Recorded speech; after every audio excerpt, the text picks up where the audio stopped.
උසාවියෙන් නියෝගයක් දුන්නට විතරක් මදි නේද? කවුරු හරි ඒක කඩ කළොත් මොකද වෙන්නේ? නීතියට බලයක් තියෙන්න ඕන. අපි දැන් බලමු ඒ නියෝග කඩ කිරීමේ ප්‍රතිවිභාග ගැන. මෙන්න මේක තමයි වැදගත්ම දේ. අධිකරණ නියෝගයක් කඩ කරන එක කියන්නේ සුළු දෙයක් නෙවෙයි.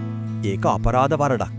ඒ කියන්නේ ඒක දෙන්නෙක් අතර තියෙන සිවිල් ප්‍රශ්නයක් කියන තැනින් රජයේ මැදිහත් වෙන බරපතල අපරාධමය කාරණයක් බවට පත් වෙනවා. නියෝගයක් කඩ කළොත් වැරදිකරු වුණොත් නියම කර හැකි උපරිම දඩය තමයි රුපියල් 10000ක්. දඩේ විතරක්ම නෙවෙයි වරදේ බරපතලකම අනුව අවුරුද්දක් දක්වා සිරදඬුවමක් නියම කරන්නත් අධිකරණයට බලය කියනවා. සමහර වෙලාවට දඩයයි සිරදඬුවමයි දෙකම වුණත් නියම වෙන්න පුළුවන්. මේකෙන් පැහැදිලි නීතිය මේක කොයිතරම් බරපතල විදිහට සලකනවද කියලා. මේ නීතියේ තියෙන තවත් හරිම වැදගත් අංගයක් තමයි පෞද්ගලිකත්වය ආරක්ෂා කිරීම. නඩුවට සම්බන්ධ අයගේ නම්, ගම්, එයාලව අඳුන ගන්න පුළුවන් කිසිම විස්තරයක් මාධ්‍යවල පළ කරන්න බෑ. මොකද මේවා ඊටාම සංවේදී පෞද්ගලික කාරණා නිසා ඒ අයව තවදුරටත් අපහසුතාවයට පත්වෙන එක මේ හරහා වළක්වනවා.